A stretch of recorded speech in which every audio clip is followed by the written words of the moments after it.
have decided amongst ourselves upon some board agreements in terms of how we interact with one another and with the public during our meetings and all of our deliberations.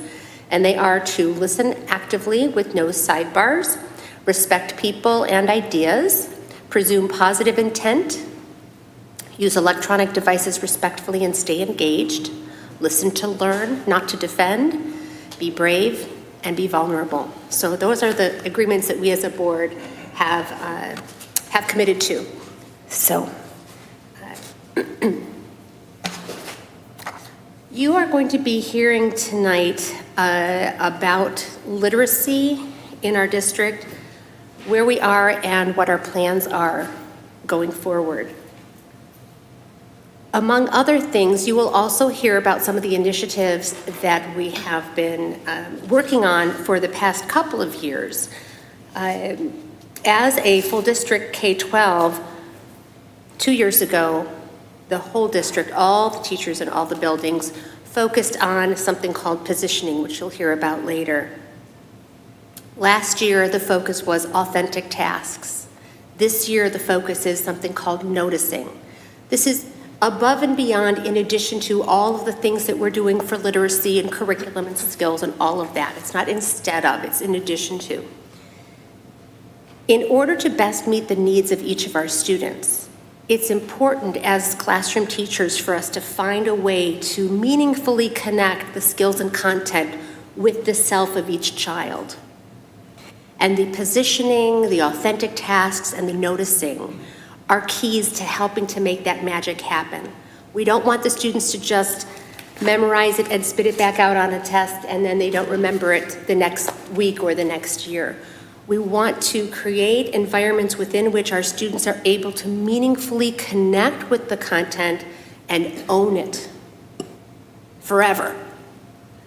So when you hear about these things, the positioning, the authentic tasks, the noticing, as well as all of the interventions that we're putting into the literacy and the other development of skills for all of our children at all grade levels, know that that's what's behind it.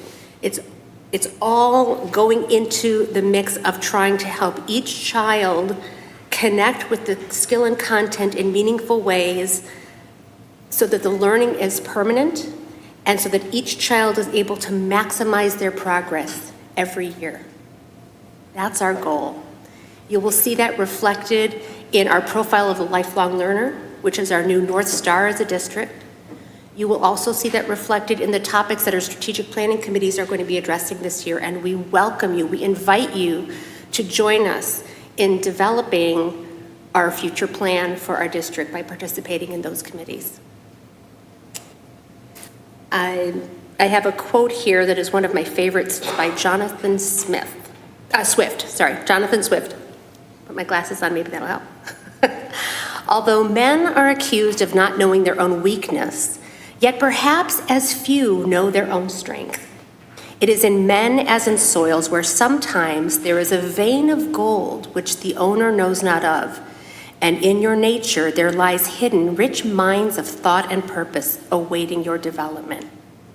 We're trying as teachers, as educators, to help our students discover those veins of gold within themselves that they might not even be aware exist. Ms. Fox, you often said it during your campaign a few years ago that each child deserves a champion. Absolutely. To help them discover and celebrate the fullness of who they are. And that's a big part of what we're about here at Farmington Public Schools. Okay, I'll get done off the soapbox now. I'm just so proud of what we are trying to accomplish as a district that, you know, as an educator myself, oh my goodness, amazing things are happening here. All right. Moving on to items of the secretary, Ms. Weems, can you please provide your report? Absolutely, Madam President. The board has received communications regarding suicide prevention and National Recovery Month, September, HSES announcements, achievement gaps, and strategic plan proposals. Communications are acknowledged, and when appropriate, a response is provided. A list of correspondence can be found in the board packet, which is available on the FPS website. Okay, thank you very much, Ms. Weems. We will now move to the superintendent updates. Dr. Delgado? Thank you, President Blau. It's my privilege to recognize a couple of groups this evening. And so first up, we are going to celebrate our Lanigan leaders. So I'd ask our principal, wonderful principal Greg Smith and his crew to come on up to the podium. The Lanigan Leaders is a summer learning program for reading and math that really focuses on reading and math for our young learners through project-based learning. And they are here this evening to talk to you about this experience with their young people this very past summer. So I will turn it over to our Lanigan leaders.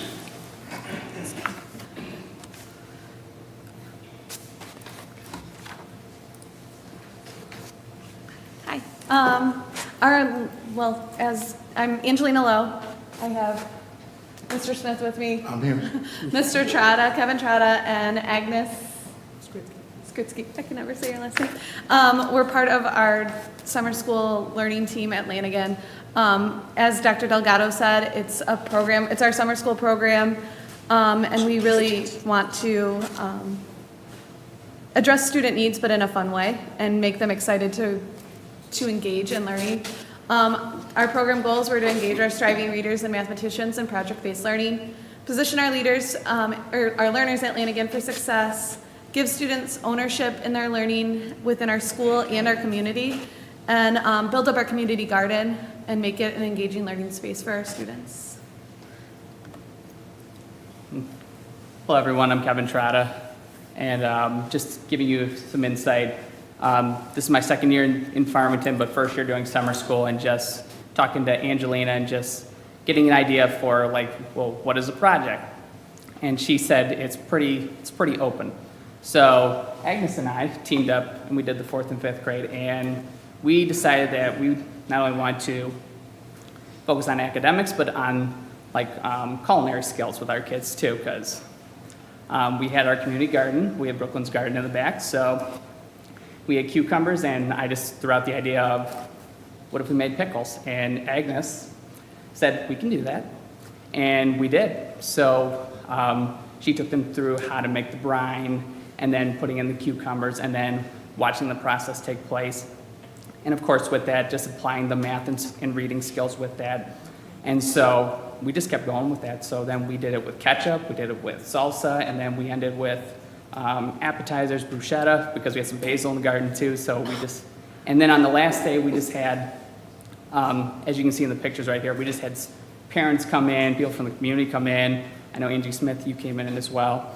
And we just had a little sampling of everything, and the kids had a blast with it. I know we had fun with it too. It was a great experience, and I'm gonna let Agnes talk about the picture of the young man up here up front. Mr. DePool, I didn't know I was talking. That young man you see in the upper right-hand corner, his name is Isaiah. His father gave permission for both the picture and to talk about him. The ketchup, which is Kevin's recipe, was delicious, made from scratch with crushed tomatoes. Each of the kids got an opportunity to make it. And that young man is holding a repurposed bottle from maybe ketchup, I don't know, his homemade ketchup that he just made a couple of weeks ago. So he's taken the skills, the practical application of the math, of the reading it takes to do that, of all the things that he learned, including cooperative things, because all of our things were done in groups with all the students working together. Not always the same group, everything kind of shifted a little bit. And it was multi-age in all of the other classrooms as well. He is practically applying it, and his family no longer purchases their ketchup, he makes it. He has a goal of selling it at some point in the future. So we're working on those permanent lifelong learner skills as we go. And we just have a few other pictures of our students engaging in the learning in our garden. Couldn't have been done without our school community. And so, yeah.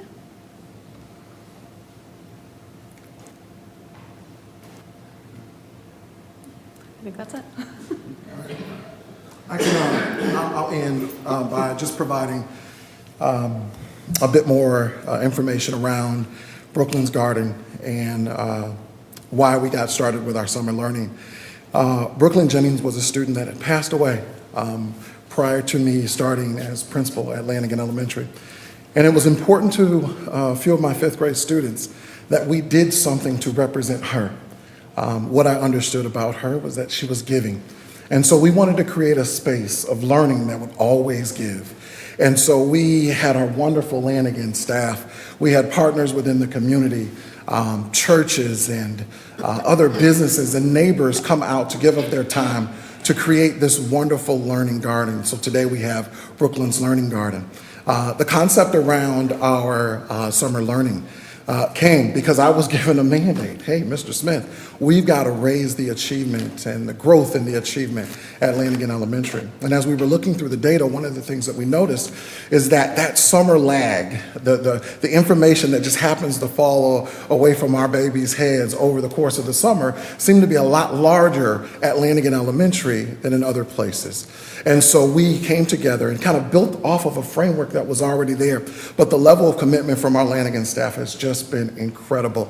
You have 4 of us, 5 with Ms. Allison in the back, but there are 40 of us that have stepped forward to represent this work. And the truth is that it has shown in the data. It has decreased that gap and increased learning and proficiency. I love, Mrs. Bly, what you said about living out the learning, that it would not go away. We are definitely creating stair steps to higher levels of growth and achievement at Lanigan Elementary. And we're excited to share it with you. So thank you to the board. Thank you, Dr. Delgado, for this opportunity. Go ahead, Ms. Weems, and then Ms. Yeah, I just want to share, thank you, first of all, for coming here today and for sharing that with us. This is a perfect example of what I know and love about what our district is doing. I mean, this was creative, it was fun, engaging, interactive. You know, that's the kind of project-based learning that kids are really responding to as opposed to the traditional sit down and learn your math facts. So I appreciate what you guys are doing. Thank you. Ms. Smith? I had the opportunity to visit this summer, the garden, the pickles. You promised me a jar today. No, you didn't promise, no. But actually, the pickles were phenomenal. The ketchup and the salsa I've heard about this. was the best. But I worked at Lanigan, and I happen to know Brooklyn. Brooklyn was my last baby when I worked in elementary. Brooklyn loved flowers, she loved to read, and she loved to draw. And as I stated in our last meeting, when I went over to the school on you all's last day, which they had tons of kids that didn't even want to leave, those students, you could tell Brooklyn was still there. By going in that garden, a butterfly appeared, and Brooklyn loved butterflies. Brooklyn would have been going into the 5th grade when she met her demise. Thank you for keeping her memory alive. I am still very close to the family. And they're just overwhelmed that you decided to keep her in your memory. And Brooklyn will continue to live over at Lanigan through all of you, from you, Mr. Smith, all the way to all of you. I mean, you did a great job. I couldn't stay away from the pickles, so it was awesome. So thank you, and thank you, Allison, back there, for continuing the work that you do. This goes into showing how much students want to be in school, and they're learning, whether you want to believe it or not. When you make salsa, when you make pickles, when you make ketchup, there's ingredients, so you are doing math. And you are doing other things that take place, so thank you. The program was founded in our curriculum, right? In our core concepts of learning, our power standards and so on and so forth. We just use that to connect and it be a draw, a level of engagement, which we want alternative pieces to engagement, and which we had. Excuse me, I said 4 of us, there are 5. Mrs. Wilson is here, who also has supported Lanigan Summer School for over 5 years. So I'm sorry, Mrs. Wilson, I looked back and I saw Allison, but I wanted to acknowledge you as well. Well, and we want to present you with a certificate for the students and the staff here at Lanigan, and thank you for coming tonight. Well, while you did that,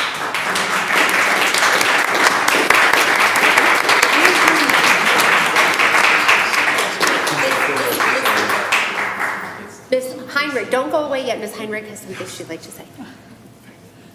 All right. I'm the analytical one in the group, so I'm just like looking at this, and I'm really excited about the program. You said that, you identified students had learning loss over the summer. It's just, I'm just interested in, as far as the students, how many students that you had enrolled, as far as the percentage, was it by invitation or by choice? Yeah. And then I'll just rattle off all my questions, and then you can ignore them. As you see fit. And are you tracking these students? Yeah. And, how are you evaluating how that made a difference Sure. in closing that gap over the summer? Yeah. And, I'm excited about the things that you're doing. So those are really, really good questions. 3 times throughout the course of the year, this is not the only time we look at data, but we do it as a building, as a system-wide. We have a data dig. And so we start to see certain needs begin to rise to the top. And we start to make considerations by one, reaching out to their PLC team, looking at needs, checking out any levels of intervention or tier 1 intervention that we have in place and how the students are responding and engaging to that. The next step is to take it to our MTSS process and begin to determine what students we want to reach out to. In the first step of that, we reach out to their parents. And we want to pull them into the conversation around learning needs and things that could benefit them and around the program.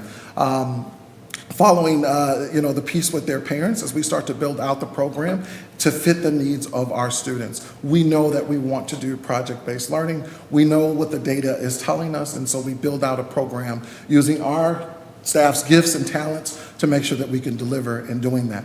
One of the pieces, and this is from the first year to this year, is taking the students, and whenever I can triangulate this data, that's when it's best. But there is an actual decrease as to how our students are performing coming in from fall to fall when they take part in our summer learning program. And that level is starting to rise and increase amongst what the kids know and are proficient and able to show us and do. That is both in the classroom with formative assessments and some of our summative work that we do with the NWEA and so on. That's helpful to know, because those are the kind of questions that, people write or ask what's going on in the district and how Oh, we're yeah. supporting these Yeah. learners. And then the other question is, this is fall harvest season and this garden is amazing. So are you continuing to harvest and cultivate the garden with your classes? Absolutely. So one of the, and that's if you come and check out the garden, you'll see different themes. Those themes are directly connected to our curriculum that we teach out in the district. So kids will be interacting. There is still food being harvested. In fact, there was a salad created for our staff when they came back from school that was directly from the garden. If you need any kale, basil, I'm telling you, you'll get it. The basil is starting to flower a little bit, so you got to pick the flowers off. It gets a little bitter at that point. But yeah, it is there. I had the pleasure of being at the building over the weekend when there was power, doing some studying, and I saw families coming to take from the garden. And so how rich and fulfilling that was to see that this is continuing to give beyond what we had planned for even within our building. Thank you. Any other questions or comments? What you're doing is amazing. Oh, my gosh. Yeah, this Lanigan staff is something extraordinary. Wow. They are fantastic. They are remarkable. Thank you all so much for all the time and effort you've invested in these projects and in the students and their learning. It's amazing. Thank you so much.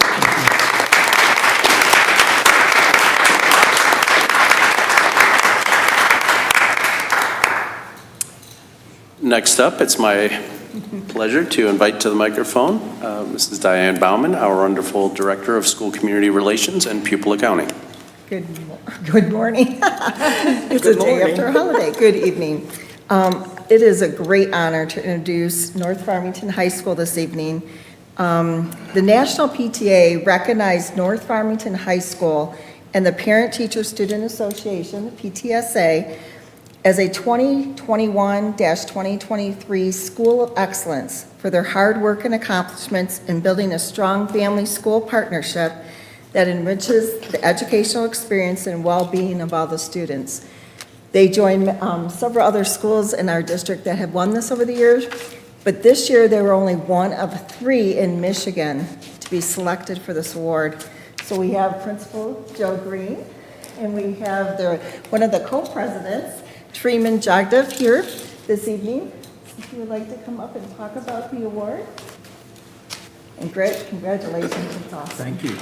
This, in large part, has so much to do with Treeman Jagdev and Nancy Jennings and their leadership of our PTSA, as well as our student representation.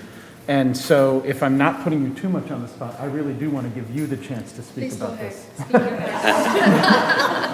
This is not her favorite part of it, I think.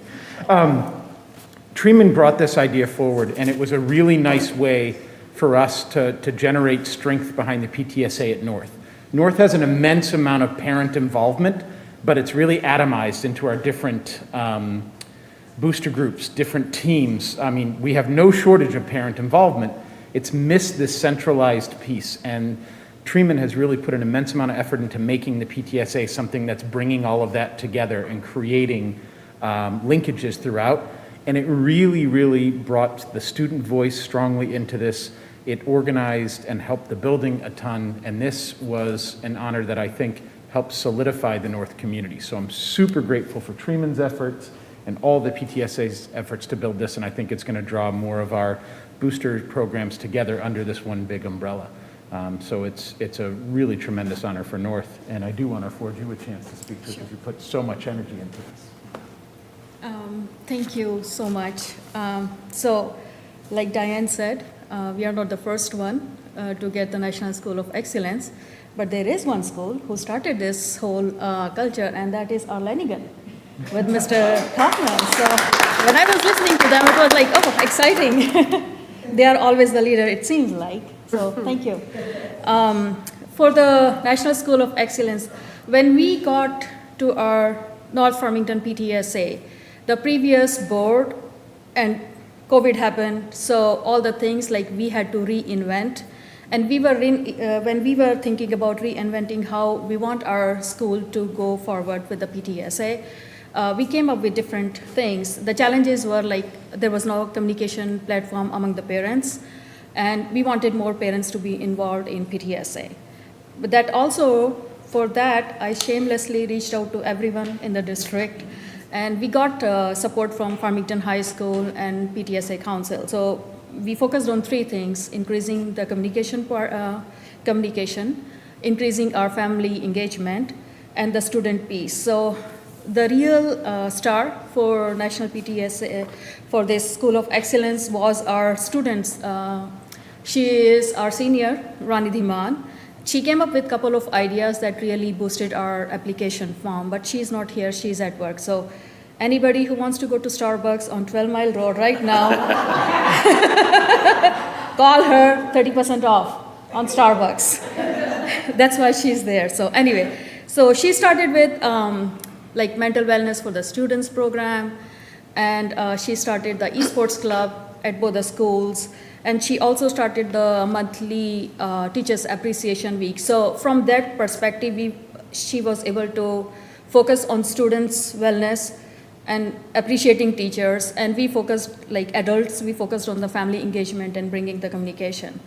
And with all that thing, we were able to get our School of Excellence Award for this year. So I have her speech from her previous board BOE presentation, so I'm just going to give it to Kathy in case everybody wants to look at it. That's all I have, so any questions? Not really a question, but just a thank you. As a North parent myself, I really appreciate everything that the PTA does at all of our schools, but especially obviously at North. I really appreciated over the past couple of years the mental health awareness. I love the fact that the students at North have a voice in the Parent-Teacher and Student Association. It's wonderful, and I want to thank the staff at North too for making this a wonderful, welcoming environment for parents and for students so that we can actually advance on some things. I know personally that what you do is a lot of work, so I want to thank you and all of the PTA members, PTSA members. For everything that you're doing, because it makes a difference. Thank you, Terry. I also want to thank you for becoming our member. Yeah. Because Yes. Mr. Green, we don't want him to wear blue We don't. Falcon jersey again. Right. There's a healthy competition going on right now. So between- that's one of the things that Treeman has brought forward last year, and this year we have a very good competition for our home football game between North and Farmington. It hurt a little bit wearing blue and white last year. It was not comfortable, and we were winning until the last second. We lost by 2 membership. We lost by 2 By membership. down to the wire, but we're doing it again, and fortunately, hopefully, it'll be Miss Corbett this year. Yes. So hopefully, she's going to be having Mrs. Musner wear brown and gold. So that'll be a good So part. But any North Farmington alumni? Even if you're not a North parent. even if you're not, just sign up. Sign up. Join North's Donate PTSA. memberships to us. I signed up Staff and students. even the kid that graduated already, she's, I'm pretty sure there were some ringers for Farmington donating last year, so help us out. So my question, well, first, congratulations.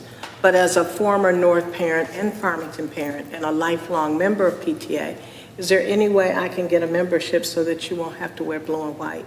And then I'm gonna be a little biased, I'm gonna have to buy on the other side too. Yep. Okay. That actually would be, it would be ideal if we had a nice even tie with people buying both, and then if Okay. there had to be a trade of jerseys, I think that'd be much more comfortable. Okay, I'll purchase from both. Thank you. So as a former North Farmington, you can get the alumni membership, or you can donate membership to the staff or students. Okay. Thank you. Congratulations on this phenomenal honor. Thank you. Thank you, and I do want to thank Treeman. My wife, watching her be a PTO president and secretary, gave me a very intimate, from a personal side, view of what this job is, not just from the principal side. It is immense, and so thank you to you and Nancy for everything you've done. It is an immense amount of time and energy, and it is a labor of love that you have to really be into. So thank you. We are deeply indebted. You are a large part of this fantastic honor. So thank you. Thank you so much, Mr. Green, for this. My pleasure. And I also have a certificate. We have a certificate for both North Farmington High School as well as for our PTSA. And I just wanted to just briefly read, this is a really big deal. This is a National PTA School of Excellence Award, and it takes a tremendous amount of commitment, but I really like the emphasis on the award is for building effective family-school partnerships and demonstrating leadership and commitment to partnering to support student success and continuous school improvement. So there's a huge commitment that is not just about social outings. This is about academic performance. This is about communication, especially during a pandemic, to families and helping to keep them informed and helping to support students. So a sincere congratulations. You make us proud, and I'm proud to give you these awards. Thank you. Thank you.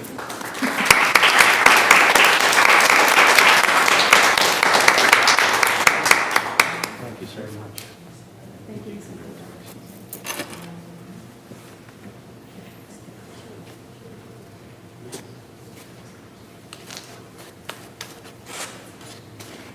Okay. Those are our recognitions for the evening, and I believe you have some additional information to introduce for us. Next is legislative. Oh, legislative, sorry. Oh, well, the legislature is still on their summer recess. They're going to be meeting twice. They'll have 2 sessions later in September, so stay tuned. Okay, now? Now back to me. Yes. So it is my pleasure to do the district updates. So we have 2 this evening. And the first is my superintendent update. So welcome to September, everyone. And so we hope that everyone had a wonderful Labor Day long weekend. We thank the tradition of laborers in our country that has built our country and made it what it is. And despite some power outages, Lanigan got the worst of it last week. We are up and running, yes, pun intended, now, and we're very excited about the school year. So we're back at it, and all of our young people are back, and we're excited to welcome them back. One thing we are not so excited about, but I would be remiss if I didn't mention, is the retirement of our own Kathy Smith, our Assistant Superintendent of Talent Development. So while we're not excited, it's bittersweet, but we're very happy for her. Miss Kathy Smith has dedicated her entire professional career to the Farmington Public Schools. 33, and she reminded me, 33 and a half years in education, only here in Farmington Public Schools, as a teacher, as a building principal, building leader, and as a district central office leader as well. It has been just my honor to work with Kathy this last year, the work that she's done with our cabinet, with our leadership team for the district, with the development of talent development and our talent development committees, as well as the onboarding process. She has been just remarkable in the work that she's done, the dedication to this community and staying here this long because of how much she cares about our community. She is the consummate professional, indicative of the fact that it's September and she's now retiring. She intentionally wanted to wait to get us through the summer with all of the interviews, all of the hiring, all of the things that it takes to get a school year up and running, and then she will ride off into the sunset. So we're gonna miss her, and her shoes are gonna be hard to fill, but I wanted to publicly thank Ms. Kathy Smith on her retirement as of this Friday. Ms. Kathy Smith.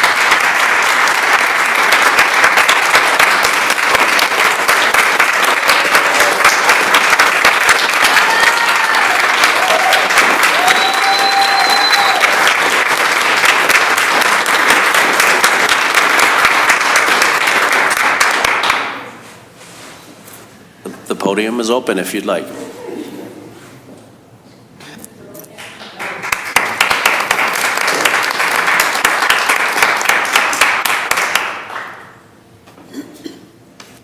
I was hoping I would slide out quietly, but I should have known that with Dr. Delgado. I can't say anything, but I am beyond honored to have been working for Farmington and supporting our students and families and staff all these years. So I thank and appreciate every moment I've had, every interaction I've had, every conversation that I've been lucky enough to have, even every problem I've needed to solve all these years. And so we have Farmington, there's always ups and downs, but is it a phenomenal and amazing school district? And I know because when, the joke is always if you work somewhere like a restaurant and you go back to eat there, it's because you know how amazing it is from within. This district is amazing from within.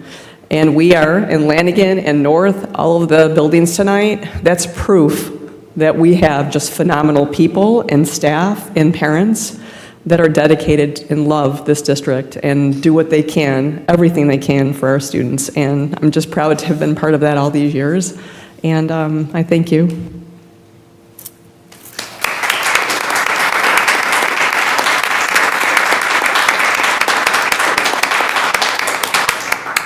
Ms. Smith?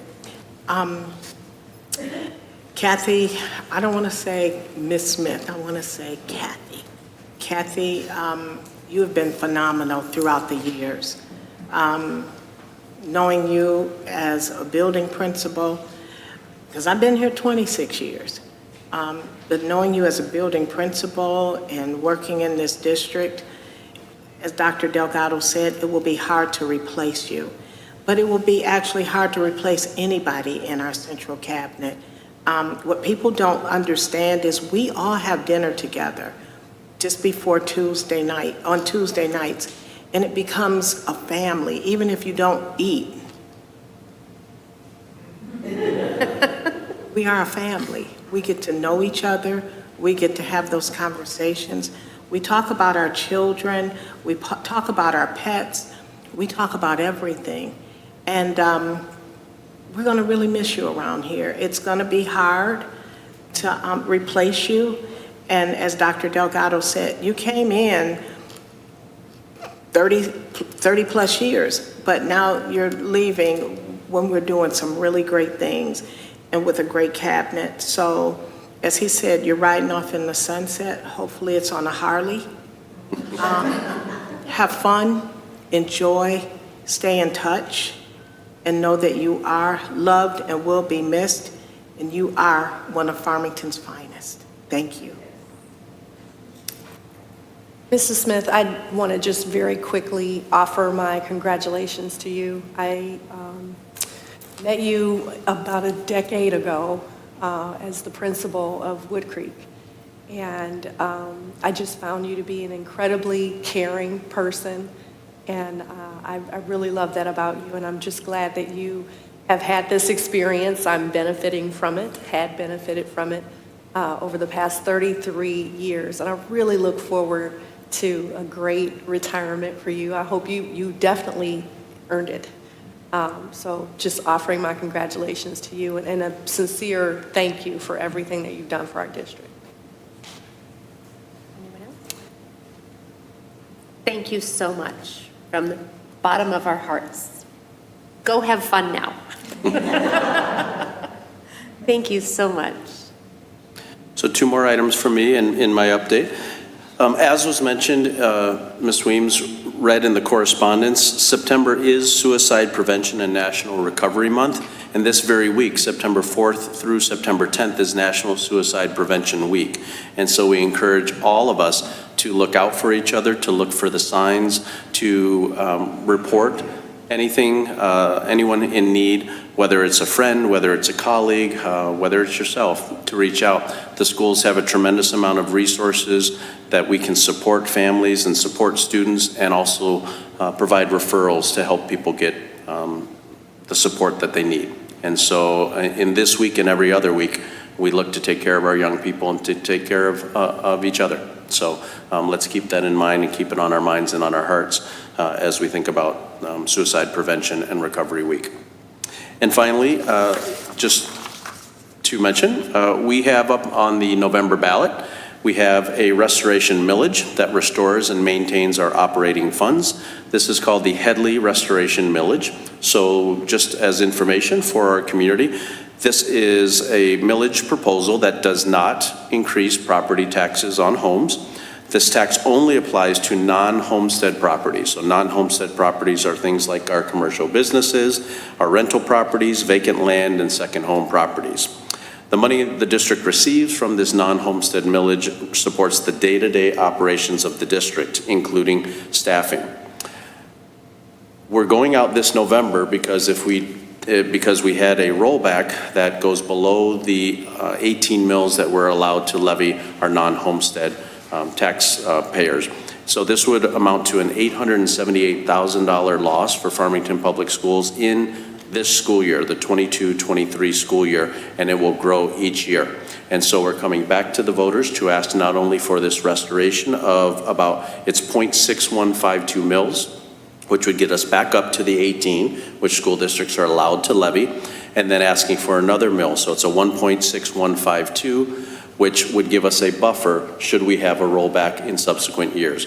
And to make it very clear, we cannot levy more than 18 mills. So we would not go over the 18 mills. That extra ask for the 1 mill gives us that buffer. This happens fairly periodically. I believe the last time this happened was 2017 here in the district. And so we had the Headley rollback, went to the community, overwhelmingly passed. And so this is for information purposes only, but it's on your November ballot. So please feel free to contact us, any of the board members, our business office. We'd be happy to give you some information. Our cabinet, will be cycling through PTA meetings, doing some community meetings, some presentations, and advertising information and education about the restoration millage for Farmington Public Schools. And that is the end of my superintendent update.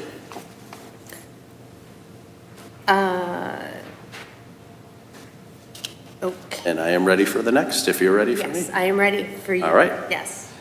So it is my honor to invite up to the podium Dr. Kelly Coffin, our wonderful Assistant Superintendent of Strategic Initiatives and Innovation, as well as our Director of the CIA, Curriculum Instruction and Assessment, Mrs. Margaret Hendrickson. And this duo is going to present a long-awaited presentation on literacy and numeracy update for our school district. Dr. Coffin, Mrs. Hendrickson, take it away.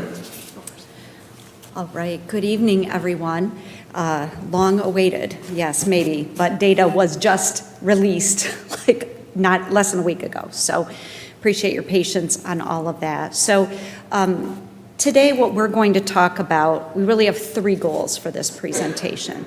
The first one is to review our extended learning plan performance goals. This is a requirement by the state. This went into place a couple years ago at the beginning of COVID, so this is a continuing of our continuity of learning plan requirement for this school year. We're going to provide a snapshot of our literacy and mathematics performance. And I think it's important for the board and the community to know that this data not only informs our work moving forward, it confirms what we know with our internal data. And then the third piece is our key work in literacy and numeracy that will drive our work during this current school year. Before I turn this over to Ms. Hendrickson, I want to just reiterate our commitment from the instructional department and anyone that works with the teaching and learning to each and every child. And understanding that you're going to see some information today that really falls on a continuum between intervention through acceleration. Our commitment is to each and every child to improve those outcomes for them, and that includes meeting students where they're at and continue to move the entire system forward through accelerated learning. So I am going to stop talking now, and I'm going to turn it over to Margaret. Do you want to do the clicker?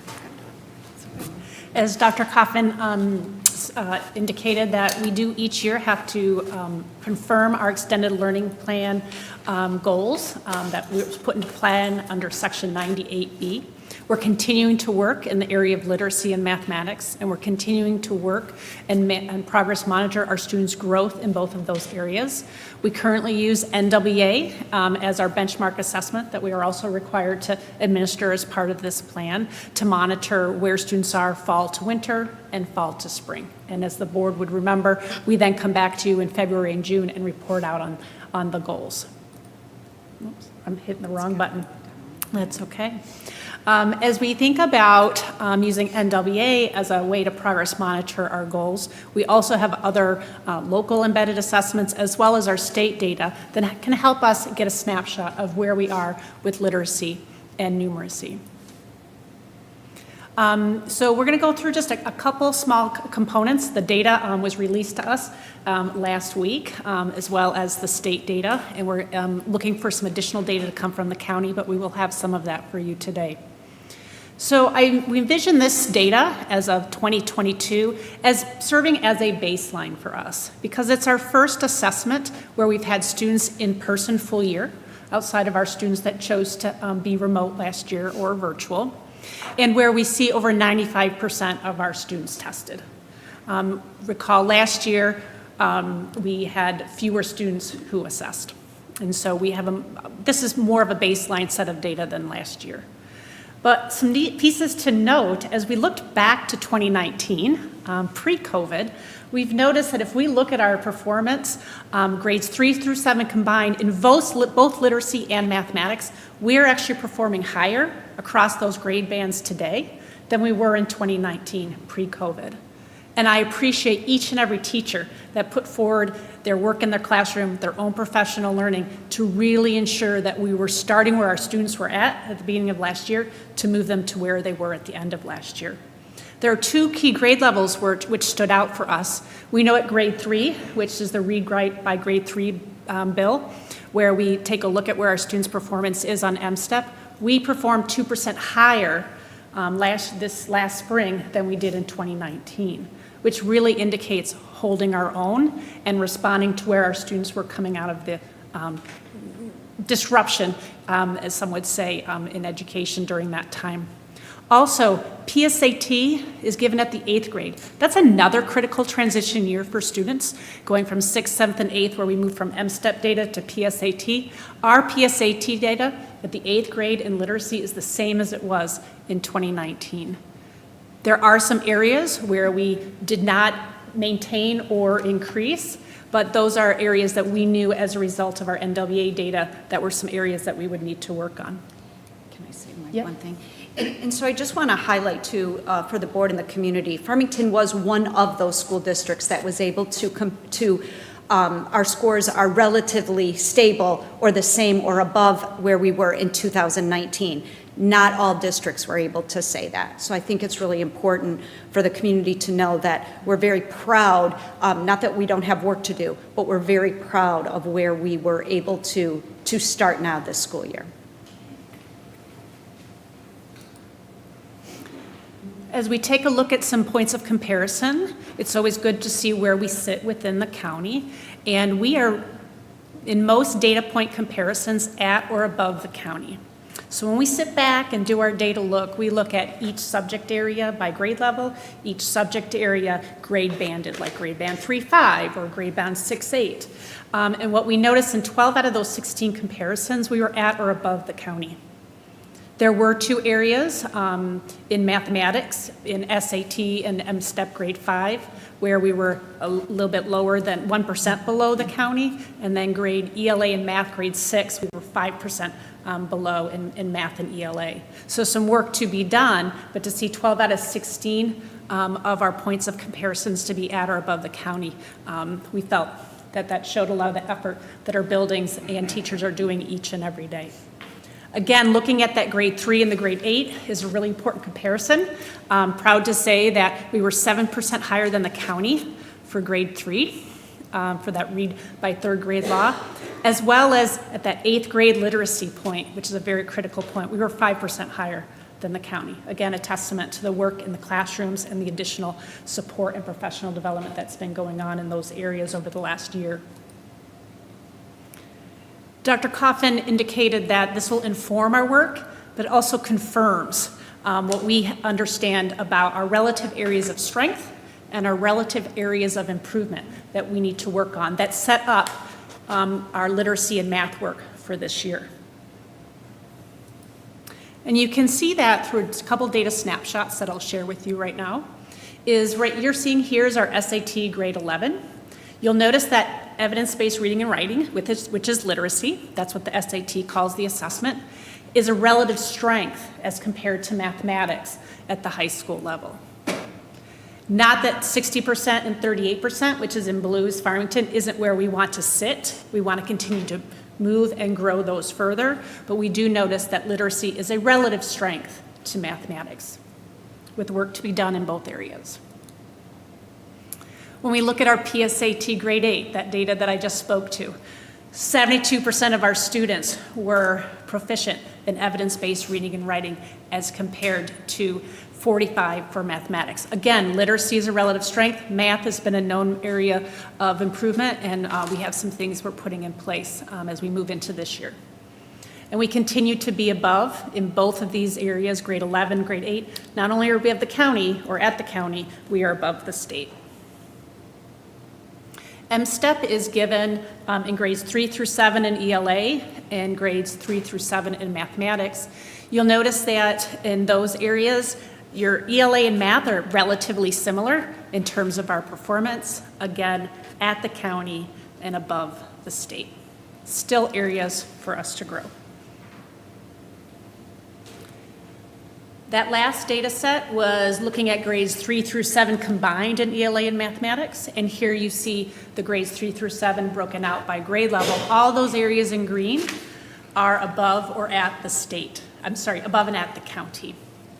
You will notice there's some areas of needs for improvement in that grades 5, 6, and 7, which we reflected on earlier, and has been reflective of our NWA data. Yes? Just, you know, there's a significant drop in grades 5 and 6, and is it, do you have any ideas of what is causing that? I mean, is it a change in program, or what is it? That's been a typical dip for us even prior to my entrance into Farmington Public Schools. We had just started to implement everyday mathematics in the elementary grades during that time, and we were moving to the new college preparatory connected mathematics program. We were about a year or two into that. So we're looking at priority standards. We've been looking at adjusting curriculum pacing, and we're looking at supporting those grade bands with instructional coaching to really take a look at curriculum, instructional practice, and what the specific data sets are for those students. And you'll see some of that as we move into the the next step of the presentation. So then, this was last spring, and then when's the next assessment going to be to compare, to see how you're We'll doing? see this next spring. So Next state spring, assessment okay. is just each spring. Oh, all right, so a full year. Okay, thank you.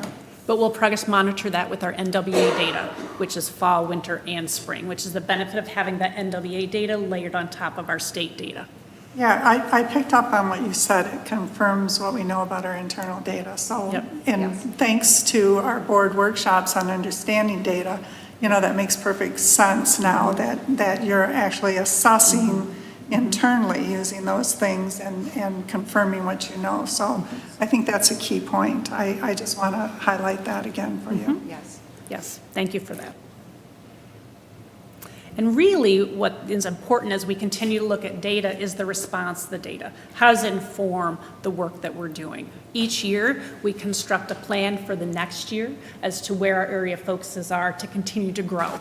And so the focus of today's presentation is really about what is it that our staff and students should be expecting to see and do here in this coming year as we continue to grow each and every student. As Dr. Blau, you indicated, we really have a focus on increasing student engagement in order to increase student performance. That focus of positioning, authentic tasks, and noticing are really important frames for us to ask ourselves questions about how we design the learning environment and each and every task that we do with students. So this is an enduring instructional focus that'll help support us as we move to an equitable learning environment as well as an innovative learning environment. But there's tactical work that still has to happen within the discipline, each subject area discipline, and we'll focus here on literacy and mathematics. So in addition to this work, we have some other tactical work that we're working on. As we looked last year to this school year in literacy and mathematics, we had some conversations, and those conversations led to 4 key vehicles that we felt we needed to work on. One was looking at priority standards instructional pacing. 2, doing very targeted professional learning in both of those areas. Looking at our core instructional materials and thinking about core instructional material purchases or supplemental material purchases to augment Tier 1 as well as Tier 2 supports, and that larger system of supports called multi-tiered system of support. So as I move in to talk about literacy and mathematics, you'll notice that these 4 vehicles come up frequently, so that we have layers that we're tackling in order to have a more system support of growth. But it's important that all of this work sometimes comes with a price tag. And so last year we spoke at the board about coordinated spending. It's important as we think about all the work we do is how do we coordinate the spending based on the needs and the plans. And so this is where I'll elevate him, Dr. Chris O'Brien, I'll call him a doctor,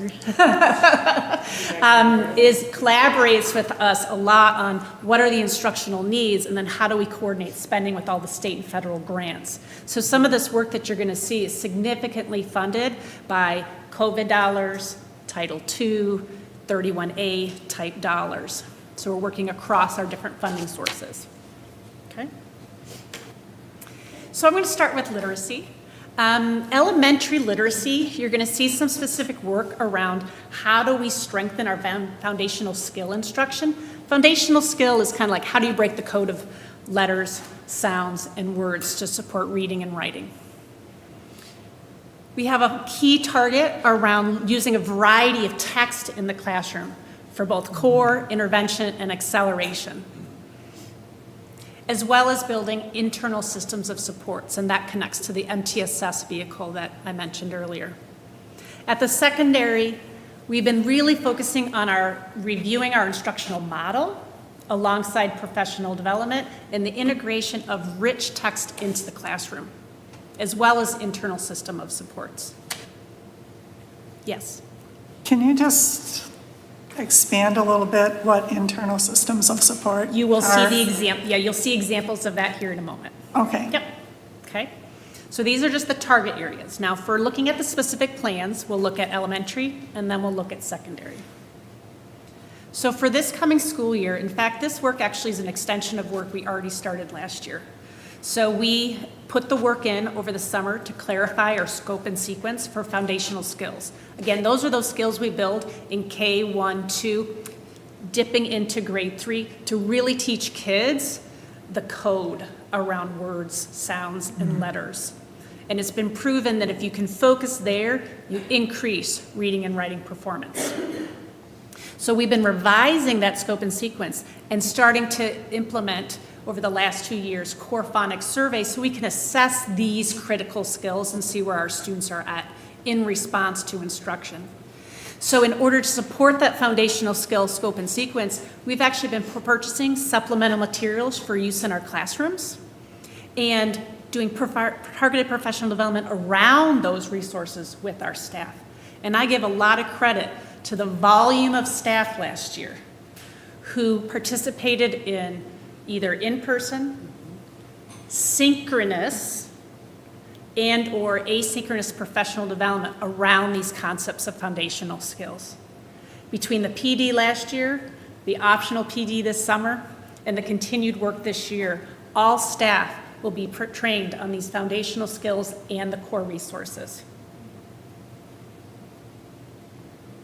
It's been very important for us as we see students responding to Tier 1 core instruction that we have a way to respond. So this is where those internal supports come up. So what we've done is we've actually wanted to ensure that the interventionists that are in each building are coordinating their interventions to best practice and to target the learning needs of the students. And so we are working within our MTSS system, within our elementary grades, to do more coordinator interventions. And that's going to be supported by an elementary support coordinator who is a trained elementary teacher with a lot of instructional coaching background, who's going to be working with our interventions, our classroom teachers, and MTSS teams. The other piece is providing additional intervention supports. And so we will be launching this school year high dosage tutoring for targeted learners. You'll notice that high dosage tutoring came out as a big part of COVID responses, and many districts are using different programs to do high dosage tutoring, and we too will be moving forward with the high dosage tutoring as we come into this school year. Who is doing the tutoring?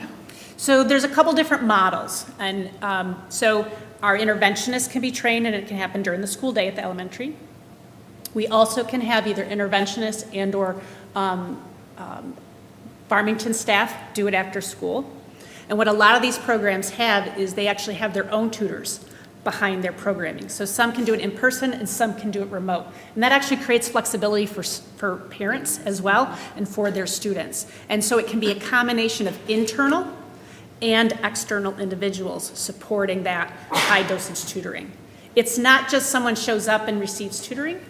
It looks at their target, and it's very sequence-specific set of tutoring that they receive to accelerate their learning. So they work with the teacher to know what is needed? Mm-hmm. It's a certified teacher. Okay. At the secondary level, we did work on some instructional pacing, but really what we've been focusing on in there is really making sure that we have the resources in the classroom to support our intended instructional model. So we've been purchasing a lot of classroom libraries for all of our literacy classrooms at middle school and high school. And we actually have some different teachers trying some instructional approaches that are new around contextualizing grammar instruction so that we can deepen our instructional model with more instructional resources. But with that comes targeted professional learning. So we've been doing targeted small group cohort professional learning last year that will continue into this year. All of our middle school staff will have been retrained in our new updated Oakland Schools units of study. So that'll help also in middle school. But just like we talked about high dosage tutoring, we're providing additional support at the secondary level in literacy as well. We're going to be doing high dosage I'm going too fast, I think. High dosage tutoring after school, and we expanded the literacy support that we already had in our building to be able to meet the needs of more students. So what is the push and pull out? So in some buildings, they have a certified ELA teacher who does pull out with our middle school students in a model called ARI. It's actually a reading support model specifically for early adolescence. But then also that individual can push into classrooms and help facilitate small group or help co-teach core lessons. So they can support teachers in the students in the context of the classroom, as well as support students outside of the classroom. Okay. Whoops, I went the wrong way. So as we step away from literacy, we have significant work happening in mathematics as well. There's been a lot of work at both elementary and secondary around priority standards and scope and sequence and pacing and make sure we're focusing in the right places. Both of our elementary and secondary programs do a lot with task-based instruction, so we're working with them on how do we scaffold kids on these high-demand task-based instruction, as well as some additional work around internal systems of support, which is part of our MTSS system. At the elementary, we've recrafted our scope and sequence to make sure we're prioritizing certain standards. We have also, similarly to literacy, we have found students' performance in number sense and operations is an area of support they need to do these high-demand tasks. And so we've been purchasing grade appropriate math manipulatives that focus on that number sense to be used in core, intervention, and acceleration, along with the purchase of K-5 math intervention kits that can be used by interventionists and teachers. And alongside of that is targeted professional learning, so all of those tools and resources can be used productively in the classroom. And again, wanting to make sure that our elementary interventionists, we have coordinated interventions. And so that elementary support coordinator will also be supporting not just the intervention in literacy, but mathematics. Is the intervention, is that very specific within the classroom, or is that outside of the classroom? Are you talking about tutoring? Can you be a little bit more specific with that? So at the elementary level, there we have literacy paraprofessionals and we have math interventionists that are pushed into the buildings. And those are pull-out experiences largely. And so what each student should have or group of students should have coming out of the classroom once they've gone through the MTSS process is specific learning targets where they need support. And so whatever instruction they're getting with this adult outside of the classroom should target that particular learning piece to increase their growth so that when they are in the classroom, they have better access to the grade level content. Is the intervention, is that done every day? Is that done every day, or? That would be defined by the need, because there's tier 2 and tier 3 intervention. So some students will have higher number of visits with an interventionist or for longer period of times. That would be tier 3. And so some it might be every day, for some it might be a few times a day. Generally, you would see 15 minutes, no more than 30 minutes, generally for a quality intervention, but it depends on the needs of the student. Thank you. You're welcome. And at secondary, again, clarification of scope and sequence, common thread to make sure that we're really targeting the curriculum effectively.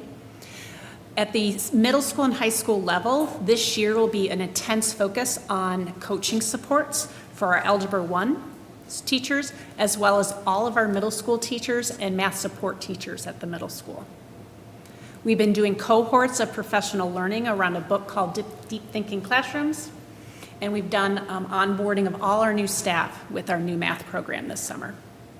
We'll be continuing the high doses tutoring at both the middle school and high school levels after school, as well as expanding the math support at the middle school, similar to what we did with the literacy, where we expanded the number of students that will have access to a math support staff member, either push in or pull out.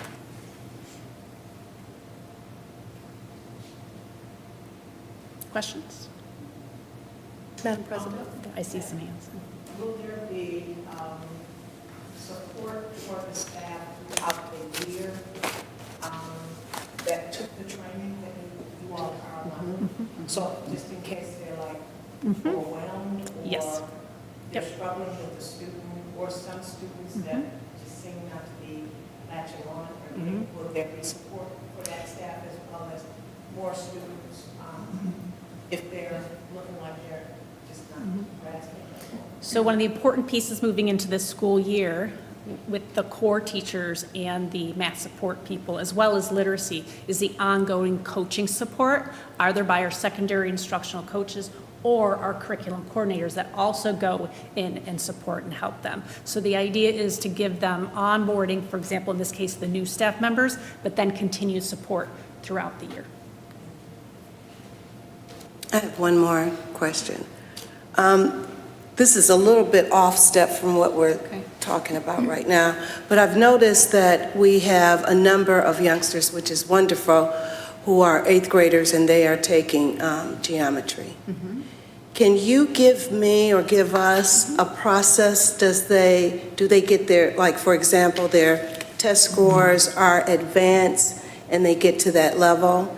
And then also, as it relates to the path from, let's say, would a 7th grader be taking algebra, who are able to take algebra 1, and then an 8th grader, it looks like is taking geometry, and then in 9th grade in the high school, is there a pathway? Does that develop a pathway for 9th grade high school, let's say for AP?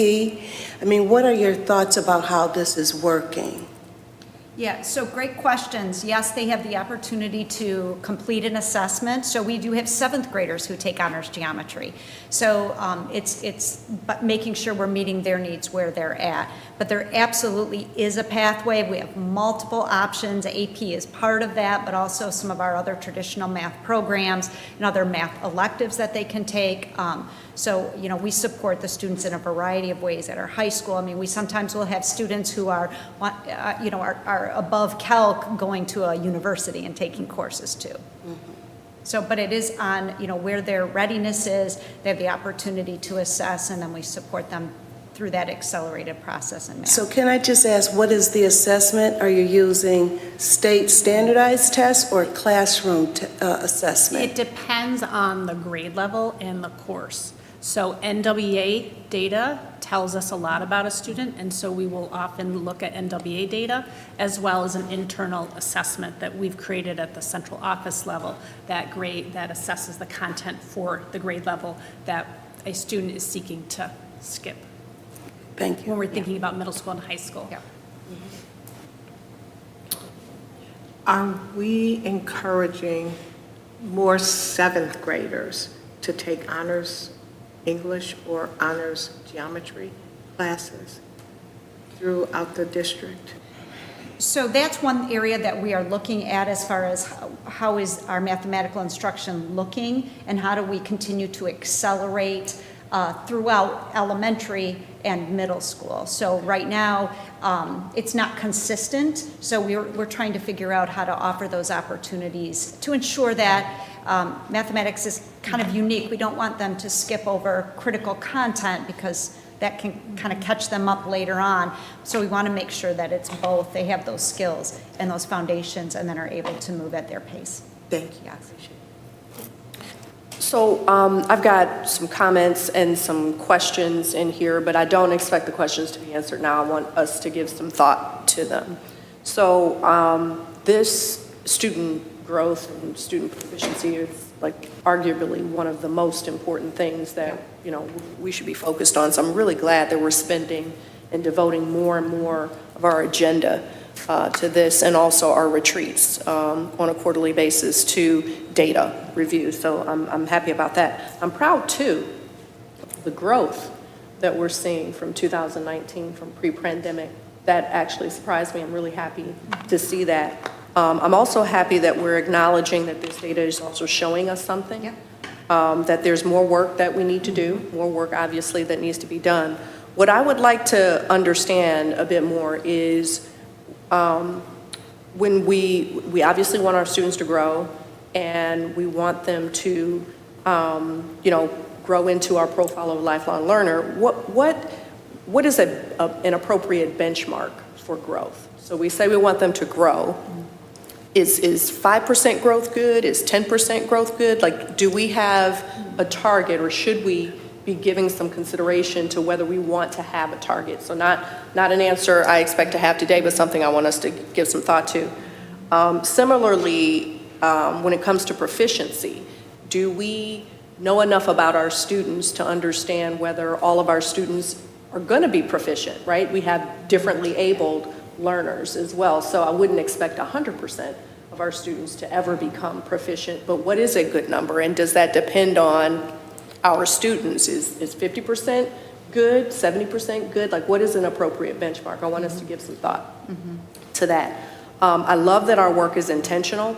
The noticing is a great example of that. The professional development is a great example of that. Tutoring, targeted tutoring is all are great examples. And I'm really happy that all of the stuff that I've been reading on best practices are incorporated here. So just separately, I'm pleased to see that. I would like to thank you guys for all the work that you're doing. I know that over the past couple of years, you've been intensely focused on data, which is something that our board has wanted. So I appreciate you, digging into this and sharing with us, where we are doing well, and also not hiding where we have some improvement opportunities. I also want to thank our teachers who have spent an inordinate amount of time, especially over the past couple of years, in making sure that our students are growing. So going forward, I would really like to understand more about how we're differentiating our instruction to meet the needs of every student, including those who need to demonstrate more growth and also those who are gifted learners. So, and I'm sure we'll talk about this more in our retreats as well. Thank you. Thank you. Thank you. Yeah, I'm just stuck on this, launching this high dosage tutoring after school, and my teacher brain is this tutoring access to everyone? Does the teacher recommend, how do the parents know about it? Is there a follow-up to see if students are recommended for tutoring, if they're actually getting it? Is transportation an issue? Again, who's doing the tutoring? Is it an outside source? Are COVID relief dollars using to pay for this? And then I'm thinking, what about the kid that's doing okay in passing? But if they had access to tutoring, they could be doing much better. Do they have access to tutoring also? So just kind of trying to understand what this program is and the availability and how you're monitoring it and how you're funding it and who's doing it. So there's different types of tutoring that occurs in the district. So we have Flappin that has tutoring on the weekend. We have tutoring at the building level with National Honor Society students or teachers after school. High dosage tutoring is a very targeted group of students at any grade level and or building. Look at assessment scores, look at performance in class, and they really narrow down who will be invited to be part of high dosage tutoring, because in general, high dosage tutoring is 1, 2, 3, 4 kids max at a time. And so what you're doing is you're actually taking them through a structured curriculum based on a structured set of lessons that are prescribed based on their learning need. And so whether it's an internal staff member or an external staff member, they are trained on this program. I'll be honest, I can't quite remember the program that Mr. O'Brien has been working to select. I know Laterra is one of the vendors. I just don't remember which grade bands that he's going to be using that at. So we have to select individuals invited, bring them into the program, and tutoring, depending on it's elementary, middle school, or high school, could be 6 to 8 weeks. You could have multiple windows at the elementary of 6 to 8 weeks, high dosage tutoring, invite different kids for those places. And so the buildings are going to be working with our elementary support coordinator, with our MTSS coordinator, with Mr. O'Brien, in setting up a structure for invites, who would qualify, and then placing them in different high dosage tutoring windows. And so I'd have to leave it to him to explain more details. That is coming under our multi-tiered systems of supports at both the elementary, middle school, and high school level. No, that really helps. Help? Yeah, it's really helps a lot. Thank you. Yeah. I'd like to thank you guys for all the work that you all have put together to do this, because it also helps not only us to understand, but it's helping our community to understand what's going on. And maybe it'll help them with their questions and concerns, because there's so many people that have the concerns about the literacy with the math and the English part of what goes on in our district. And I too, am concerned about, especially test scores, and to see a drop. You want to know what caused that drop or what we can do to bring that level back up. The teachers have done such a great job, especially in our high schools, by just before before finals, they have cookies and crayons over at, not grams, but cram. They're cramming in, getting that work in for our students so that they can, meet those grade levels. This helps me a lot, but I do have some concerns with some of the, as we all should. But thank you for bringing that to our attention and our community to understand. Not saying that it's going to be fixed overnight. And I encourage the community to continue to bring questions and ask us, what are you doing? Because it is their right to know as well. So what we're doing in our schools. So thank you. And I would, if I could just add one thing, that when I look through these slides around elementary literacy and mathematics and secondary, a lot of this gets rooted in what we're seeing in the classrooms with teachers. So a lot of the foundational skill work was informed by conversation with teachers and MTSS teams. Some of the resources that we supported came out of experience that our staff have had. And so I appreciate all the curriculum coordinators, Kathy Olenzek, Christy Feitfield, Colleen Stam, I'm thinking about Kathy Smith tonight. Colleen Stam, our instructional coaches that influence this. Nanette Suarez, who helps put together all of this data sets. These teacher leaders are with teachers each and every day, working at the building level each and every day. So they're seeing what's happening in the classroom, and that's where a lot of the fruit of this work came from. And we're blessed to have the additional financial support through the COVID dollars to actually put the significant number of changes we're putting in place and supports we're putting in place each year, last year, this year, and the coming years. Now, if I could just wrap this up, again, we recognize the areas of improvement that face us. And I know myself, we get up every morning and this is what we think about, right? And so one of the things, though, that we recognize is that we're trying to move a system.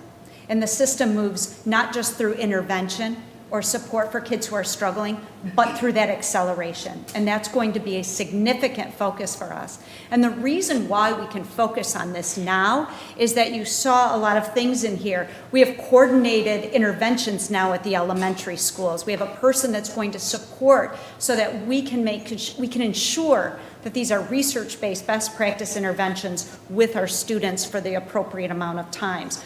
Before, our building principals were trying to figure this out on their own. Our teachers were trying to figure that out. So that's where some of these fundings went. And we all know about systems work.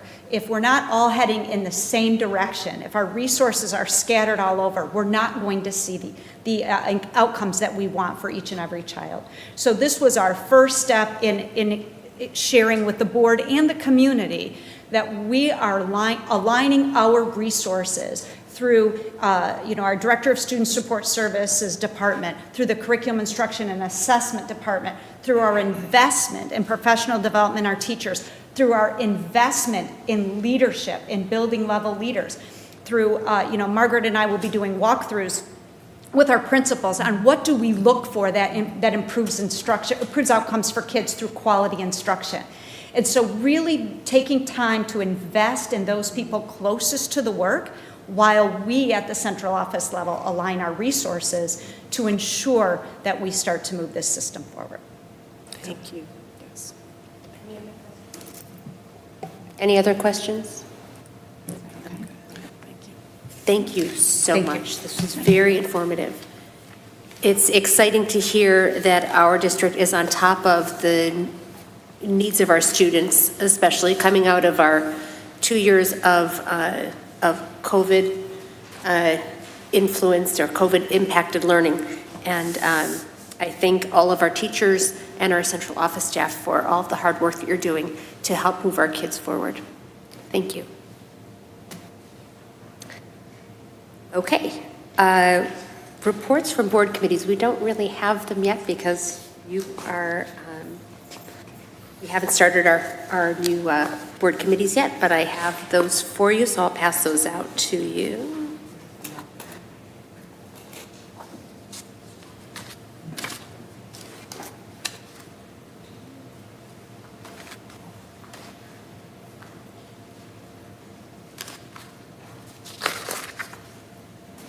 I encourage each chair to get together with your, the members of your committees to find out what dates will work for you for meetings and to determine whether you're meeting quarterly or monthly. Our committees this year are our policy committee, our finance committee, our legislative committee, our communication, community engagement committee, and we've added an onboarding ad hoc committee from September to January to work on creating onboarding materials and processes for new board members. Okay. Discussion items. Don't believe we have any discussion items. Okay, so we will move on to public comment. Mr. Lovaway?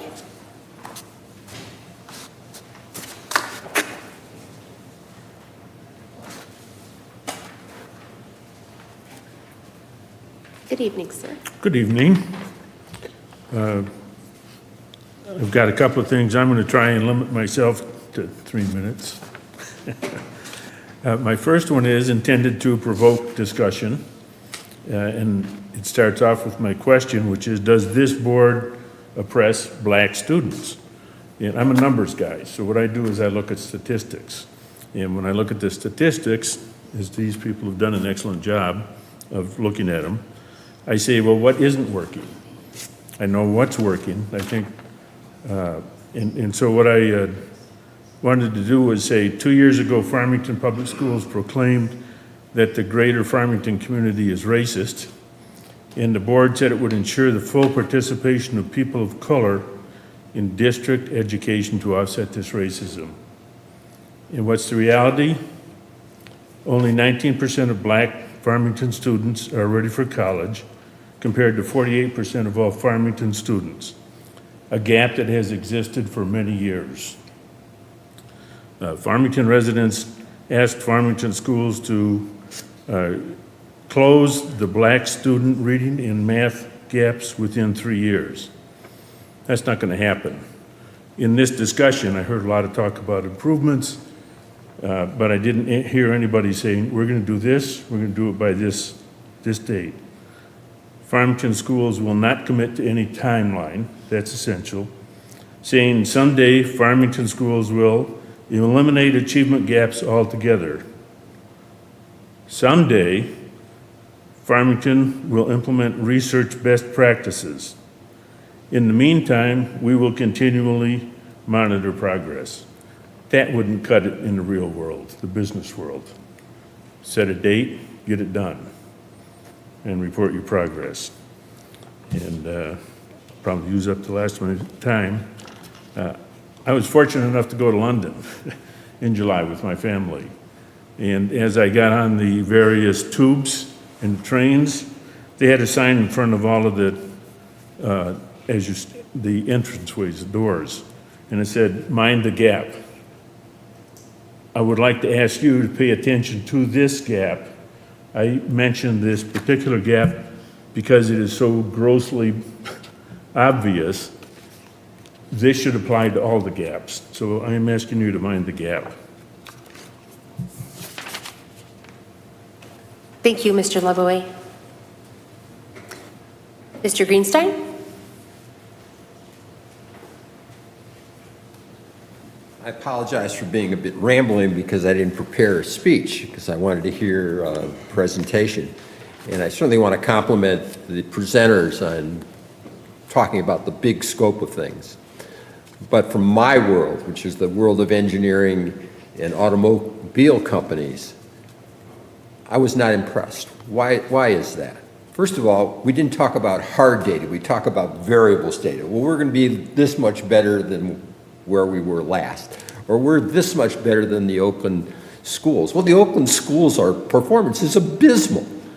It's not even a reasonable comparator to anything. And our comparator should be to reading literacy, that our third graders can read at grade level, 99%, or whatever the reasonable number is, because I don't know how many kids, don't have the ability. I don't know that number.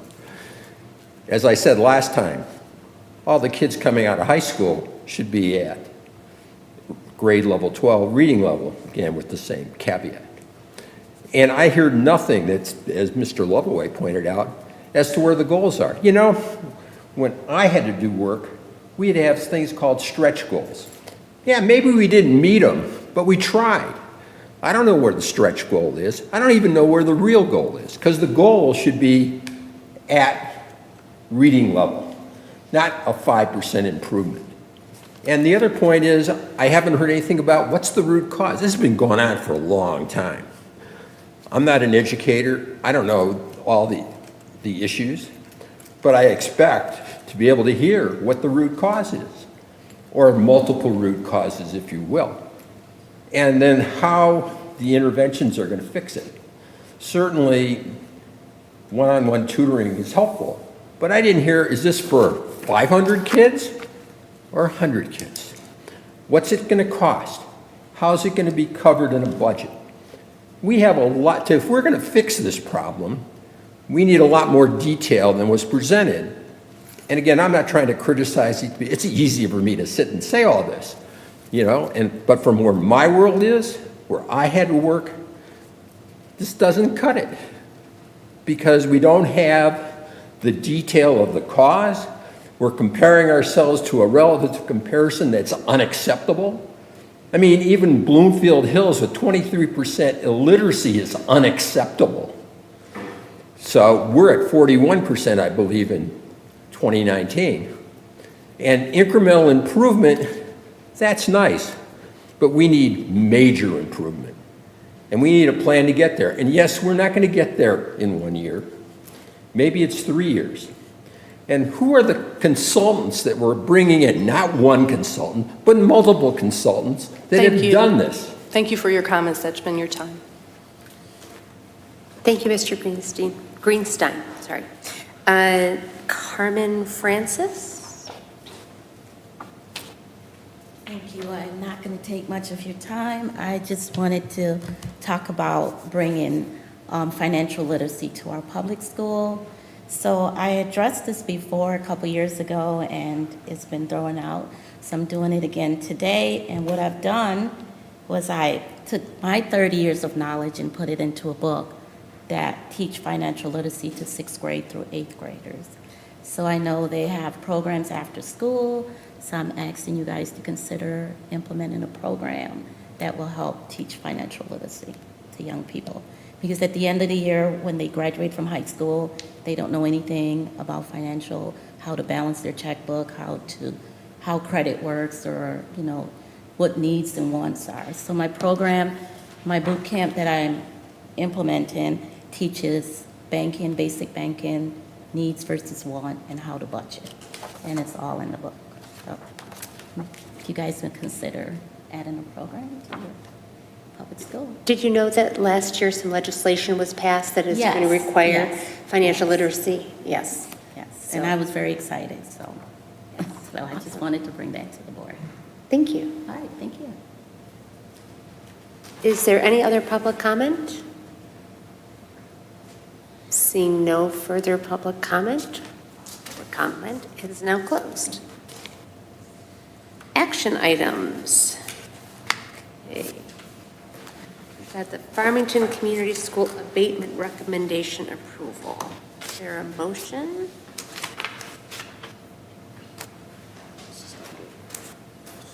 Oh, sorry, Ms. Heinrich.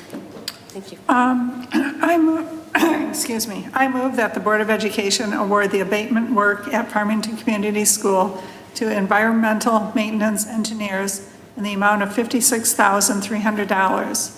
Funding to come from the 2020 Capital Projects Building and Site Fund. Support. The motion is put forward by Ms. Heinrich and supported by Ms. Smith. All in favor? Aye. Opposed? Discussion. Oh, discussion, do we need discussion? Is it supported by Mrs. Williams? No, it was supported by Ms. Smith. We're good. Okay. So is there any discussion? No, this was presented by Last time, yeah. that's what I thought. Mr. John Barth, and it's for the, the precursor to the Farmington Community Yes. School, the work that's going to be done for the renovations. Right. Okay, so let's try that again. All in favor? Aye. All opposed? Any abstentions? Okay, motion passes.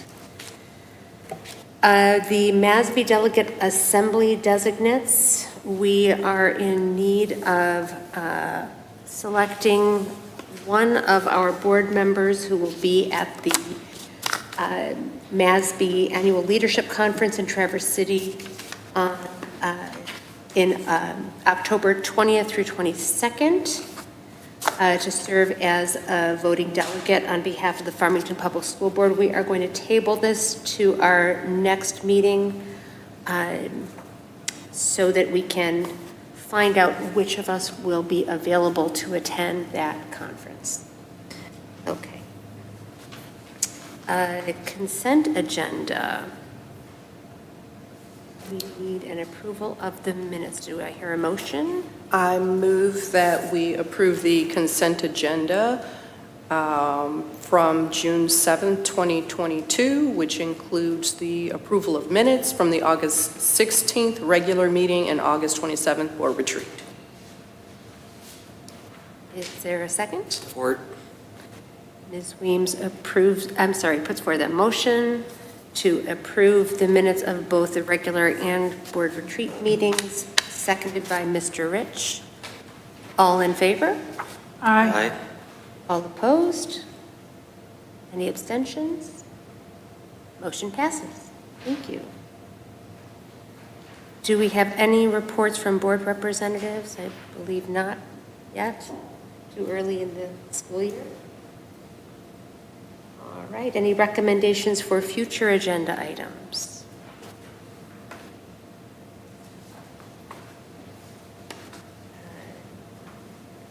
I have a recommendation for a future agenda item. At our next meeting on September 20th, I would like to share with the community our board goals after we've had a chance to discuss them. So I'd like that to be a future agenda item. Anybody else? Don't all raise your hands at the same time. Okay. Let's see. Lost my second page. Hang on. Sorry. Yeah, hang on. Just to make sure I don't miss it. All right. Yes, good and welfare. Yes, Ms. Weems. Well, thank you. Well, first of all, welcome back, everybody, to school. I think that we had a really good, successful return to school. I know my kiddos are enjoying themselves. Enjoyed the welcome back picnic, which was amazing. It was really nice to see everybody. I picked up something for you. Yes. I grabbed one for each of you. This is a profile of a lifelong learner. Handy dandy cell phone holder. You take one, pass it down. I had a lot of good goodies I picked up from the welcome back picnic, and I thought you guys might appreciate that. I have one at home already. Very good. So that was all great. I'm enjoying the beginning of the year. The second thing I wanted to acknowledge was the PTA from North and really all over the district. We have a phenomenal group of PTAs at each one of our schools. And I'm particularly grateful for the PTA Council that sort of coordinates and keeps everyone sort of informed across all of the different buildings. So that's great. If you haven't joined the PTA, please consider it. As a parent or a community member, if you want to volunteer in the schools, it's always a great idea. And then I also wanted to congratulate Zach Rich. He had an op-ed featured in Metro Parent this week on school gun violence and how it affects us as school officials. So I wanted to give him a shout out and say it was a great article. thank you very much. Congratulations. Any other good and welfare? Yes, Mr. Rich. So thank you, Ms. Weems, for bringing up that article. I was approached by the digital editor of Metro Parent Magazine to write that op-ed on gun violence in schools and how that affects us as elected officials who have to make very important decisions regarding this. And so as we start up this school year, please be sure to have these very serious conversations with your students. You can find tips on how to have these conversations on our district's website under the school safety and security page. We have not only for all students, but how to address this with elementary students, middle school students, and high school students. So that's very important to talk about. As Officer Clark has brought up in the past, gun locks are available through our police department and fire department, so please contact them. The best way to stop something from happening is to stop it beforehand. So make sure that your students know that should they hear something, see something, anything like that, say something, they will be taken seriously. This is something that we need to look at as we're coming into this new school year. It's one of those things that unfortunately we've had to deal with in this country for decades now. And so I know it's not the most fun topic to talk about, but it is something that still needs to be discussed. So thank you, everyone. Thank you, Mr. Rich. Any other good and welfare? Yes. I just want to welcome all the students back and the staff. We had a great turnout at the staff celebration cookout. It was great to see everyone back, and everybody was happy to be back in person and have the cookout. To see the staff all in one building over at North Farmington. But I want to say thank you to all the staff and all of the superintendent and the cabinet that we have here. We're doing some good things. Everything cannot be done in a day. It's all going to take time. We're just going to build together and we're going to work together. We hear you, we listen, and as I always say, listen to learn and not to defend. We're going to get there. We're going to get there together as a community and as this board, and we got to continue to help support these teachers and support the staff and support our students and listen to our community. So that's my good welfare. Thank you. Oh, Officer Clark. Officer Clark. Good evening, all. Excuse me. I just want to say thank you to the board for allowing all the staff of Farmington Public Schools to attend the ALICE training on Wednesday, the 24th. I'm sorry, these numbers are running together. August 24th. But on the 24th, I want to say thank you for having everyone come to that training. I have heard nothing but positives from that. It is something that is needed, and the way in which it was presented, I think it will be easier explained to parents, and staff can communicate and have a plan in mind, at least to think about ways in which to handle an event of that nature. So I just want to say thank you. Thank you, Officer Clark. Is there any other good and welfare? Okay, well, welcome back, students, staff, teachers, everybody. And at that, I believe we are adjourned.